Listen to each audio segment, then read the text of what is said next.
सुप्रभात बच्चों, कैसे हैं आप सब? आशा करती हूँ आप सब बहुत अच्छे होंगे। बच्चों, मेरा नाम पायल अग्रवाल है, मैं हूँ आपकी हिंदी की अध्यापिका। आज हम पढ़ेंगे बच्चों पाठ 11 कहानी लेखन। कहानी सुनना सबको बहुत पसंद होता है। आप अपनी दादी से, नानी से, मम्मी से, पापा से कहानी सुनते ही होंगे, है ना? आज हम करेंगे कहानी लेखन के कहानी लेखन कैसे लिखा जाता है। ठीक है, कोई भी घटना है बच्चों जीवन की, वो रोचक हो उसे हम कहानी कहते हैं। ठीक है, चलिए आइए कहानी पढ़ते हैं और कुछ कहानी लिखते भी हैं। बढ़ते हैं पाठ की ओर। पाठ 11 कहानी लेखन यानी कि कहानी को लिखना। जीवन की किसी एक घटना के रोचक वर्णन को कहानी कहते हैं। कहानी सुनने, पढ़ने और लिखने का चलन सदियों से मानव जीवन में हिस्सा है। ठीक है, मानव जीवन का एक हिस्सा है, सदियों से चला आ रहा है, लोग सुनते ही हैं। यह मनोरंजन के साथ साथ ज्ञान भी प्रदान करता है। ठीक है, जो कोई भी कहानी हो उससे हमें कुछ न कुछ शिक्षा मिलती ही मिलती है। हर उम्र का व्यक्ति कहानी सुनना या पढ़ना चाहता है। इसमें उम्र का कुछ लेना देना नहीं है, सबको अच्छी लगती है कहानियां। यही कारण है कि कहानी का महत्व बढ़ता जा रहा है। बच्चे शुरू से कहानी प्रिय होते हैं। आप भी कहानी लिख सकते हैं। कई बार बच्चों आपने देखा होगा कि चित्र देख के कहानी लिखो, है ना? चित्र दिखा दिया जाता है, उसके आधार पर हमें कहानी बनानी होती है। अपनी भाषा में छोटी छोटी कहानियां लिखने का अभ्यास करके आप अच्छे कहानी लेखन बन सकते हैं। चलिए, मौखिक अभिव्यक्ति है बच्चों। कहानी लिखने की महत्ता का ज्ञान, सृजनात्मक अभिरुचि का विकास। विषय विश्लेषण। किसी एक घटना के रोचक वर्णन को कहानी कहते हैं। कहानी सुनने, पढ़ने और लिखने की एक लंबी परंपरा है, हर देश में रही है। ठीक है, क्योंकि हर सबके लिए, यह सबके लिए मनोरंजक होती है। सबको जब इंसान थक जाता है तो कहानी सुनता है या पढ़ता है। बच्चों को कहानी सुनने का बहुत चाव होता है। हम दादी और नानी की कहानियां सुनकर बड़े हुए हैं। भाई, आप भी अभी भी दादी से, नानी से, मम्मी से, पापा से कहानियां सुनते ही होंगे। कहानियों का उद्देश्य मनोरंजन होता है, साथ ही कहानियां हमें कुछ शिक्षा भी देती हैं। कहानी कैसे लिखें? देखो, कहानी लिखने, जब हम कहानी लिखते हैं तो कुछ बातों का ध्यान रखना होता है। कहानी लेखन में निम्नलिखित बातों का ध्यान रखना चाहिए। जैसे कहानी का शीर्षक मूल कहानी का सूचक हो, कहानी का आरंभ मनोरंजक ढंग से हो, संवाद छोटे हो। ठीक है, समझ में आनी चाहिए कि कहानी है क्या, और अंत तक रोचक होनी चाहिए ताकि कहानी को पढ़ने में मजा आए। कहानी की भाषा सरल और सरस होनी चाहिए। कहानी का उद्देश्य स्पष्ट होना चाहिए कि उद्देश्य है क्या। कहानी शिक्षाप्रद होनी चाहिए और उसका अंत सहज ढंग से होना चाहिए। ठीक है, शिक्षा जरूर होनी चाहिए उस कहानी में। अब कहानी लेखन के तरीके। बाल कहानी लेखन के लिए आप मूलतः दो तरीके अपना सकते हैं। कौन कौन से? सहायक शब्दों में, विचारों के आधार पर और किसी चित्र के आधार पर, है ना? यानी कि चित्र को देखकर, भाई चित्र बना दिया, चित्र देखकर कहानी लिखो। आइए दोनों तरीके से लिखी कहानी को पढ़े और समझ कर लिखें। देखिए, विचार आधारित कहानी। अब विषय सूत्र है मित्रता। स्वार्थ के कारण एक मित्र के द्वारा छल का प्रयास, बुद्धि का प्रयोग करके दूसरे मित्र का बच जाना, मित्रता खत्म। ठीक है भाई, मित्रता स्वार्थ के कारण, एक मित्र के द्वारा छल का प्रयास, बुद्धि का प्रयोग करके दूसरे मित्र का बच जाना, मित्रता खत्म। ठीक है, जैसे अब आप देखो, बंदर और मगरमच्छ की दोस्ती। ठीक है, एक बंदर है जो जामुन के पेड़ पे बैठा हुआ है, और ये जो क्या है, ये मगरमच्छ जामुन खा रहा है। ठीक है, क्या खा रहा है? जामुन खा रहा है। आप देखिए, मगर और दोनों आपस में बात कर रहे हैं।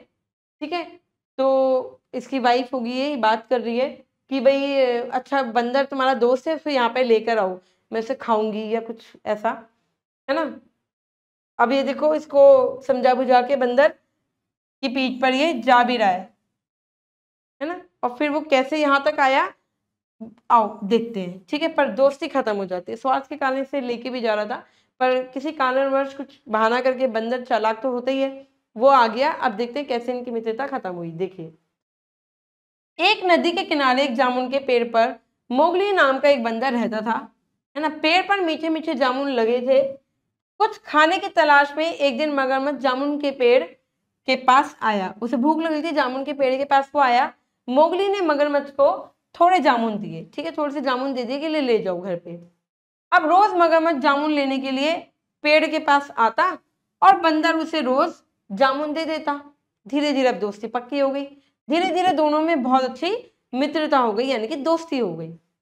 एक दिन मगरमच्छ ने कुछ जामुन अपनी पत्नी को भी खिलाए कि अच्छा तुम भी खाओ, मेरे दोस्त ने दिए हैं। उसकी पत्नी ने सोचा कि जामुन इतने स्वादिष्ट हैं तो उसे खिलाने वाले का दिल कितना मीठा होगा। तो उसने कहा अरे वो खिलाने वाले का दिल तो बड़ा मीठा होगा, मैं भी उसका दिल खाऊंगी। तो उसने मगरमच्छ से कहा कि उसे बंदर का दिल चाहिए, कि उसे लेकर आओ, मैं उसका दिल लूंगी। मगरमच्छ ने एक तरकीब लगाई। उसने मोगली बंदर से कहा कि उसकी भाभी उससे मिलना चाहती है, ठीक है। मोगली से बोला उसने कि भाई मेरी पत्नी तुमसे मिलना चाह रही है। मोगली ने कहा कि भला मैं कैसे जा पाऊंगा, भाई तुम तो पानी में तैर के चले जाओगे, मैं कैसे जाऊंगा। मगरमच्छ ने उपाय सुझाया कि मेरी उसकी पीठ पर बैठकर जा सकते हैं। बंदर पेड़ से कूदकर नदी में मगरमच्छ की पीठ पर बैठ गया, अभी आपने चित्र में देखा था। अब जब वह दोनों नदी के बीचों बीच पहुंचे तब मगरमच्छ ने बंदर से कहा कि उसकी पत्नी को उसका दिल चाहिए। क्या चाहिए, अब उसने खुद ही बता दिया कि मेरी पत्नी को तुम्हारा दिल चाहिए, तुम्हारा दिल बहुत अच्छा है। तब बंदर का दिल टूट सा गया कि अरे ये तो मुझे खाने के लिए लेके जा रहा है। उसे धक्का सा लगा, परंतु उसने अपना धैर्य बिल्कुल नहीं खोया। अब अगर धैर्य खो जाता तो मगरमच्छ उसे खा जाता, है ना, या वो पानी में गिर जाता। पर धैर्य नहीं खोया, अपनी बुद्धि लगाई। बंदर बोला अरे मेरे मित्र, तुमने यह बात पहले क्यों नहीं बताई। मैंने तो अपना दिल जामुन के पेड़ पर ही संभाल कर रखा हुआ है, कभी पेड़ दिल निकल सकता है क्या। पर उसने अपनी बुद्धि लगाई कि तो मुझे दिल मतलब दिल खाने के लिए बुला रहा है। तो उसने कहा अरे तुम पहले बता देते, मैंने तो दिल रख दिया अपना जामुन के पेड़ पर। मुझे जल्दी जल्दी वापस ले चलो ताकि मैं अपनी भाभी को अपना दिल देकर खुश कर सकूं। अब मगरमच्छ ने कहा अच्छा मैं इसको क्यों लेके जा रहा हूँ, दिल के लिए ही तो लेके जा रहा था। तो मगरमच्छ बंदर को जैसे ही नदी के किनारे लेकर आया, बंदर ने जोर से जामुन के पेड़ पर छलांग लगा दी। वह गुस्से में आकर बोला मूर्ख मगरमच्छ, दिल के बिना क्या कोई जिंदा रह सकते हैं। अब आज से तेरी मेरी दोस्ती खत्म।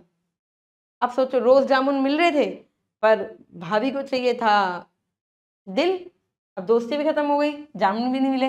इस कहानी से हमें यह शिक्षा मिलती है कि मुसीबत के क्षण में हमें अपने धैर्य नहीं खोना चाहिए। मुसीबत आ जाए तो अपनी बुद्धि लगाओ। अनजान लोगों से दोस्ती सोच समझकर करनी चाहिए। देखिए अब चित्र आधारित है ये। अब देखो ये एक कौवा है, ठीक है, जो प्यासा घूम रहा है।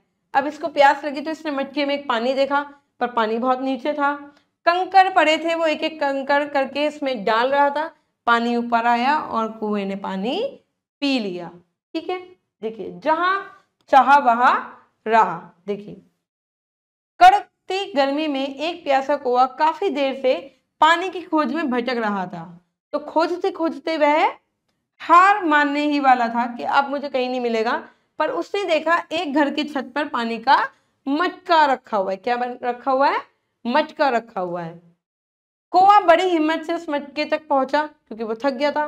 पर उसने जैसे ही अंदर झांका तो पानी क्या था, काफी नीचे था, कम था। उसने पानी की चोंच पानी तक उसने अपनी जो चोंच है वो पानी तक पहुंचाने की बहुत कोशिश की, लेकिन सफल नहीं हुआ क्योंकि पानी बहुत नीचे था। आसपास देखा तो एक कोने में काफी सारे कंकड़ पड़े थे। क्या पड़े थे, आप चित्र में भी देख रहे हो, कंकड़ पड़े हैं। उसने 2-3 कंकड़ पानी के अंदर डाले, बुद्धि लगाई, उसने पानी के अंदर डाले तो पानी थोड़ा सा ऊपर आ गया। अब कौवा ही समझ गया कि मैं यहाँ पे पत्थर डालूंगा तो पानी ऊपर आ जाएगा, है ना। अब पानी ऊपर लाने पर उसकी चोंच पानी तक पहुंच जाएगी, ठीक है। जब पानी ऊपर आएगा तो चोंच पहुंच जाएगी। उसने उसमें कंकड़ डालने शुरू किए, एक एक करके कंकड़ डाले। जैसे ही पानी ऊपर आया उसने अपनी प्यास बुझा ली क्योंकि पानी ऊपर आ गया कंकड़ डालते ही। बच्चों इस कहानी से हमें ये शिक्षा मिलती है कि बिना हार माने कोशिश करते रहने से सफलता मिलती है। अगर वो हार मान जाता तो उसे पानी भी नसीब नहीं होता, पर उसने हार नहीं मानी, तो उसमें कंकड़ डाले, पानी ऊपर आया और उसने पानी पी लिया, जहां चाहा वहां रहा। लेखन कौशल, कहानी लेखन की समझ और पाठबोध, कहानी की उपयोगिता का बोध। निष्कर्ष है बच्चों, किसी घटना को प्रभावशाली ढंग से वाक्य में पिरोना कहानी लेखन है। कहानी सुनने, सुनाने, पढ़ने, पढ़ाने की बहुत लंबी कहानी है। आज कहानी और भी अधिक लोकप्रिय है। रेडियो, टीवी, कॉमिक भी कहानी को बढ़ावा देते हैं। देखिए, कहानी लेखन एक कलात्मक कौशल है, सभी बच्चों को बहुत पसंद है कहानी। कहानी का शीर्षक संक्षिप्त और सारपूर्ण होना चाहिए। लेखन रोचक और आकर्षक ढंग से शुरू करना चाहिए और अंत तक रोचक ही रहना चाहिए। सरल, सरस और पात्रों के अनुरूप भाषा का प्रयोग करना चाहिए। कहानी का एक उद्देश्य होना चाहिए। चलिए बच्चों, एक अभ्यास करते हैं, सही उत्तर पर सही का निशान लगाएंगे। सबसे अधिक लोकप्रिय क्या है? कहानी। बाल कहानी लेखन के प्रमुख कितने तरीके हैं? बाल कहानी लेखन के 2 तरीके हैं। इनमें से क्या कहानी से संबंधित नहीं है? क्या नहीं है बच्चों? सभी हैं। गणित की पुस्तक नहीं है, मैथ्स कहानी से नहीं है सब। देखिए बच्चों, कहानी लेखन में किन किन बातों का ध्यान रखना चाहिए, यह आपको लिखना है ना, कि जो विषय है वो सही होना चाहिए, उद्देश्य होना चाहिए, शीर्षक होना चाहिए। देखो, कहानी का शीर्षक होना चाहिए,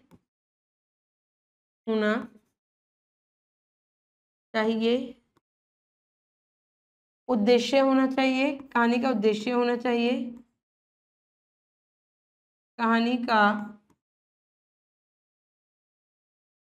उद्देश्य होना चाहिए। और बच्चों, कहानी छोटी होनी चाहिए, रोचक होनी चाहिए और कहानी में कोई ना कोई शिक्षा जरूर होनी चाहिए। ठीक है, कहानी रोचक और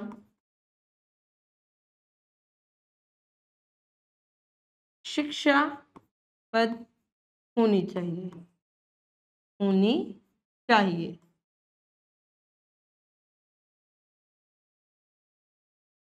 ठीक है बच्चों, देखिए, इन शब्दों के आधार पर कहानी लिखिए। अब आपको इसके आधार पर कहानी लिखना है कि पेड़, चिड़िया का घोंसला, हाथी की पीठ रगड़ना, चिड़िया का हाथ जोड़ना, हाथी का न मानना, हाथी को सबक सिखाना और हाथी का जाना। ठीक है, कि कैसे हाथी को घमंड था, हाथी ने क्या मनमानी करी, फिर हाथी को कैसे सबक सिखाया और हाथी कैसे चला गया। ठीक है, ये सब आपको कहानी बनाकर यहाँ पर लिखनी है।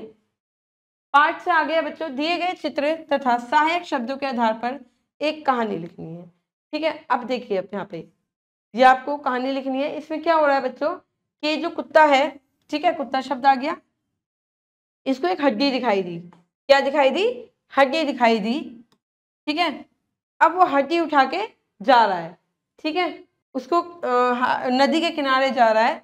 ठीक है, पुल है वहां पे, पुल पे जा रहा है। देखो, पुल पे जा रहा है ना, तो पुल शब्द आ गया। ठीक है, अब उसे क्या दिखाई दी? अपनी परछाई दिखाई दी। वहां पे क्या दिखाई दी? परछाई। ठीक है, अब जब उसे परछाई दिखाई दी तो उसने भौंकना चालू करा। क्या चालू करा? भौंकना चालू करा। ठीक है, अपनी परछाई पे ही वो भौंक रहा था। ठीक है, क्योंकि उसे एक दूसरा कुत्ता दिखाई दे रहा था। ठीक है, अब क्या है, वो बड़ा लालची था। क्या था? लालची था, अपनी हड्डी के लिए भौंक रहा था वो, क्योंकि उसकी हड्डी भी गिर गई थी। ठीक है, अब जब वो भौंक रहा था तो क्या हुआ, उसके मुंह में जो हड्डी थी वो गिर गई पानी में। ठीक है, अब वो पछता रहा था, तो पछताना भी आ गया। ठीक है, पछता रहा था कि ये तो मेरी ही परछाई है और हड्डी भी गिर गई, कुछ मिला भी नहीं, और अब वो पछता रहा था कि ये क्या हुआ, मैं क्यों भौंका। चलिए बच्चों, ये कहानी आपको लिखनी है। अब देखिए चित्र को ध्यानपूर्वक देखकर कहानी लेखन कीजिए। अभी आपको किसका चित्र है? ये एक मेले का चित्र है। अब आप देख रहे होंगे कि आसपास लोग यहाँ पे कुछ खरीद रहे हैं। बच्चे क्या है, ये कैंडी खा रहे हैं, जिसे हम बुढ़िया के बाल भी कहते हैं। एक चाय बना रहा है, एक व्यक्ति यहाँ पे चाय बना रहा है, ठीक है। और कुछ लोग झूले पर झूल रहे हैं, कुछ घूम रहे हैं, कुछ यहाँ पे झूले पे झूल रहे हैं। ये एक बच्चा है जो बलून यानी कि गुब्बारे लेकर जा रहा है, ठीक है। मिठाइयों की दुकान है यहाँ पे, ठीक है। एक व्यक्ति मिठाई खरीद रहा है। तो यहाँ पे आप इस तरह से कहानी लिख सकते हैं। ये भाषा अध्ययन है बच्चों, ये आपको खुद से करना है, और ये गतिविधि है, ये आपको खुद से करनी है। आशा करती हूँ बच्चों कि कहानी लेखन आपको समझ में आ गई होगी कि कहानी कैसे लिखी जाती है। कहानी रोचक होनी चाहिए, सुनने वालों को मजा आना चाहिए, पढ़ने वालों को भी मजा आना चाहिए, शुरू से लेकर अंत तक। छोटी होनी चाहिए और रोचक होनी चाहिए। शिक्षा जरूर होनी चाहिए कि इस कहानी से हमें क्या शिक्षा मिलती है। अब मैं मिलूंगी बच्चों आपसे अगली कक्षा में। जब तक के लिए आप खुश रहिए, अपना ध्यान रखिए। धन्यवाद।